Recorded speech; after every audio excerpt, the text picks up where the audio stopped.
A very good afternoon to you from what is a kind of nondescript Manchester. It doesn't really know what it wants to do. At the moment it's partly sunny, partly cloudy, we have had rain and so on and so forth, but undecided even for Manchester. What I want to talk about today is neither watches nor my MS. You probably tell by the title, this is a video about one of my pet hates here in the UK, the BBC, the biased bullshit corporation, as I call them. Now, even after such a long time, there seems to be lots and lots of confusion as to why you need a television license. So I'm here to try to explain why you need one, why you don't need one, and why you would want one.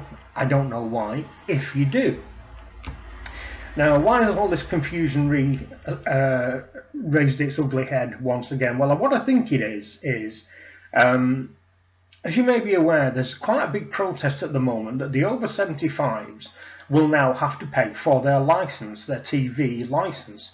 Now, previous to this, you see, it was agreed that due to a large amount of money paid to the BBC by the government, the BBC agreed that people over 75 would get their license fee abolished, and they got their TV entertainment via the BBC for free.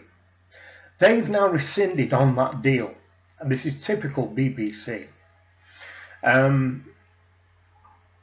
So let me try to explain very, very briefly, and it will be very briefly, why you need a license fee here in Britain. All right? It's going to be one sentence. That's how simple this is. If you watch live television from any provider, that doesn't matter if it's the BBC, ITV, Sky, Virgin, STV if you're in Scotland, if you watch any live TV, i.e. as it's broadcast, or if you record any live TV as it's broadcast, you need a TV license. Also, if you watch the BBC online or you use BBC iPlayer, you need a TV license. So that is why you need a TV license. So let's put this into perspective.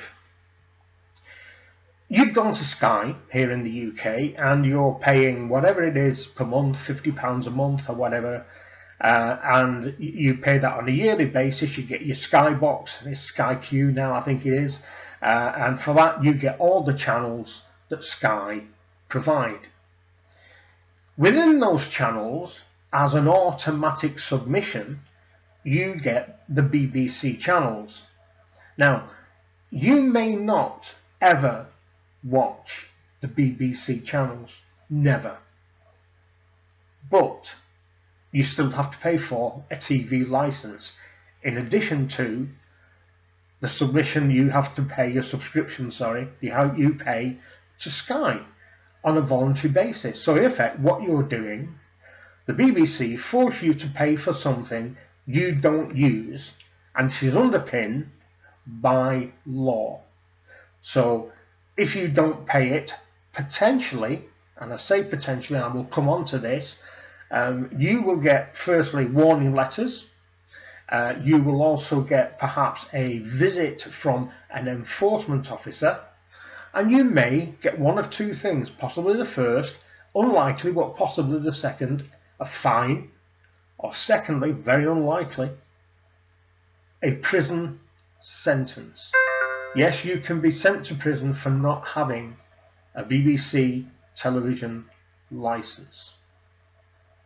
So, I hope that's kind of clear. If it's not, drop me a question down below and I'll do my best to help you. Now, so what can you do so that you don't fall foul of the BBC? Well, the first thing you can do is not watch live as broadcast television. So if you've got your Skybox and you record things on the planet and you think that you're okay watching stuff off your planner, you're not if you recorded that on the day it was broadcast. You've recorded it on that day and the BBC stroke the government say that that is in effect live TV. If you watch stuff that Sky put up that you can catch up on, you're not watching that as live because it may well have been on last week. Now, this is still a bit of a grey area, and I don't really know how you would explain that in a court of law, perhaps, especially if your judge is some old fuddy-duddy that doesn't understand technology. And I have some knowledge regarding people on the bench who are old fuddy-duddies that don't understand technology. So that's the first thing. The second thing, here's how you can watch what you want, when you want, how you want, without paying a TV license. Quite a lot of television content, including BBC content, is available on the net, and quite a lot of it is shared on YouTube. So you will find quite a lot of it on YouTube. If you just search for it, you will find it. It may well be, however, that as is YouTube's wont, they will put in little adverts at the beginning, in the middle, and at the end, because of course YouTube have to make money because they're a bit short as well. I mean, Google, I don't know how Google exists, they're so short of money. The other way you can do it is with a little bit of technical know-how and time and a little bit of expense. You are able to watch basically what you want when you want. Now, how do you do that? Well, let me just move my camera that way slightly so you can see more clearly what you can perhaps see in the corner of the screen here. Now, that is my TV. Now, as you can see, that looks very much like an Android telephone, a mobile telephone with apps on it. Now, the reason it looks like that is because that exactly is what it is. It is an Android TV box. These boxes are perfectly legal, and you are allowed to own them, you are allowed to use them.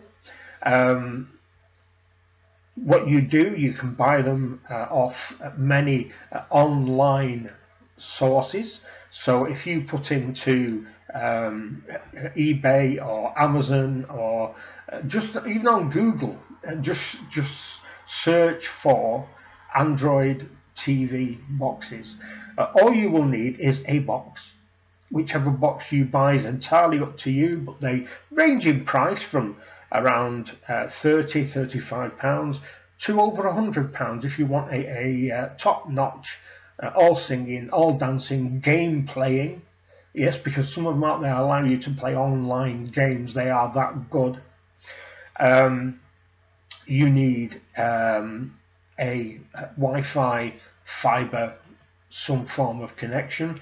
You can connect it either wirelessly or wired. I find wired is better because you don't tend to get breaks in the supply of broadband connection if you have a wired connection.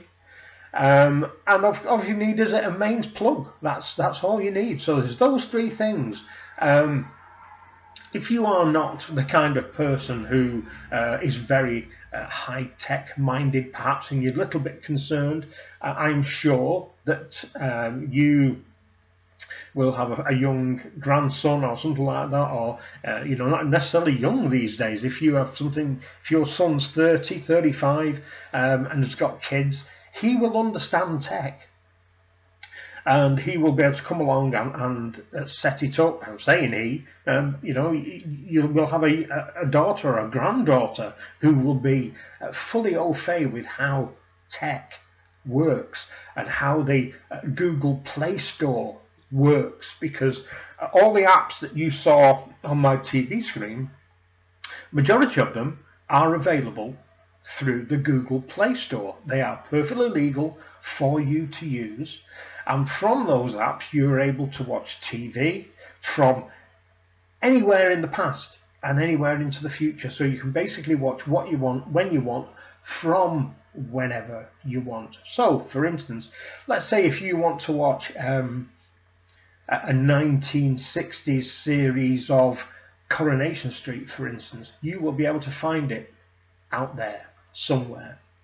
If you want to see up-to-date movies, things that perhaps only came out of the cinema a few months ago, you will find them online in high definition, and indeed even 4K sometimes if you have a 4K television.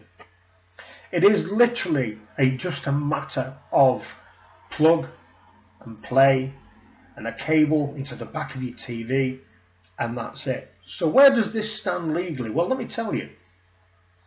I stopped paying my license fee about a year ago because there was a time where I considered I'm a disabled viewer of television. Television is kind of my main source of entertainment. I'm not immobile, but getting to the cinema and sitting in the cinema for 2 hours causes me great pain.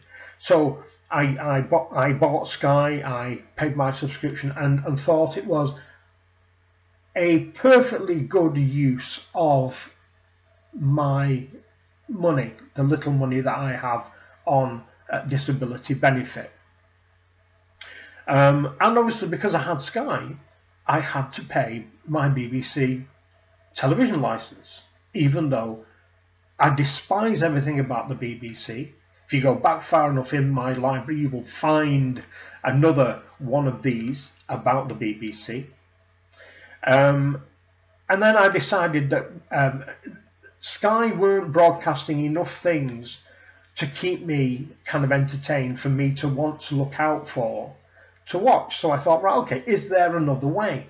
So I started investigating, and I found the way I now watch television.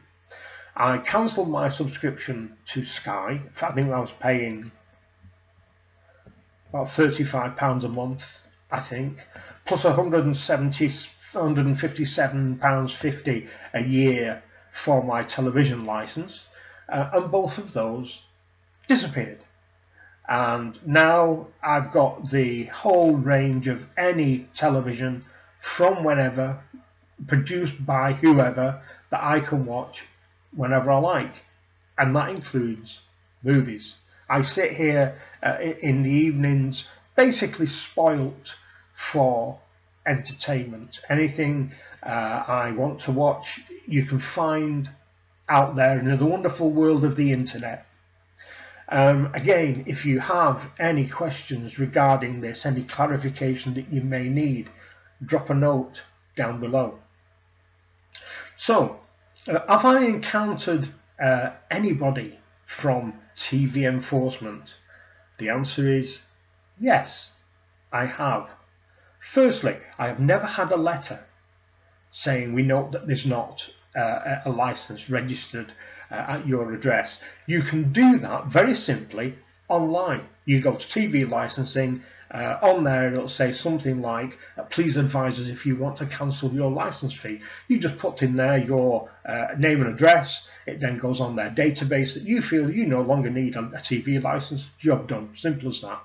I have had an encounter with one of their TV license enforcers. Now, this is a private company paid for by the BBC who spend millions of pounds a year of license fee payers' money to track down non-TV license holders. So they're using our money to track down people who don't have a TV license legally.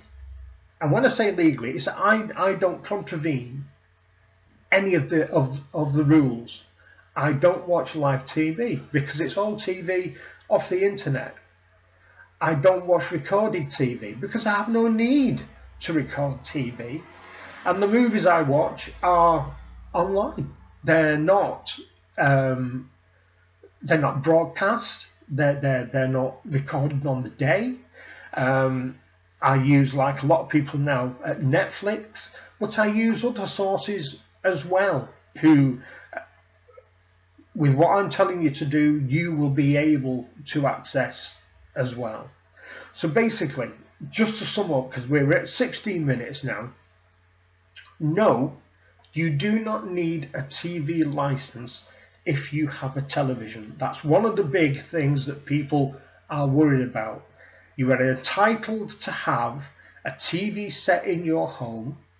The only time you need a TV license is if you watch any, and I'll say that again, any live TV, not just live TV from the BBC, any live TV. You cannot watch any recorded TV that you recorded on the day of when you couldn't watch it. So let's say the men's singles final at Wimbledon, right? It's always on a Sunday. You're going out on that Sunday, so you record it on the Sunday. It is illegal for you to watch it on the Sunday night or the Monday because you're watching it as it was recorded live. So you will need a TV license if you do that. But any way that you can watch things not as they're broadcast, or record anything not as they're broadcast. So let's say you get a Netflix subscription, then you'll be fine. So the other way, as I say, is an Android TV box. It is perfectly legal. That is what I use. That is when I got a knock on my door from their enforcement agency, a private company, bear in mind, using your money to track people down who do not have, and indeed do not need, a TV license. He knocked on my door. He said, TV licensing. I said, yes, can I help you? He said, I'm here to confirm that you don't require a TV license. And I said one word. I said, confirmed. And I closed the door. Do not let him in. Do not get into a conversation, because they're a private company who are, what they're doing, they're selling TV licenses. They have a target. I think it's 20 or 28 licenses that they need to sell in a month. Then they start getting commission. I think that's how it works. So do not speak to them. Do not let them in the house. And if they say, do you need a television license? You don't say, I don't. I don't watch live TV. Thank you very much. Close the door. Simple as that. So that's it. As I say, if you have any queries or questions, how you can do it, whether anything I said is unclear, drop me a note down below and I will do my best to help you out. And trust me, very, very simple. Thanks for watching, and I'll speak to you again soon. Bye-bye.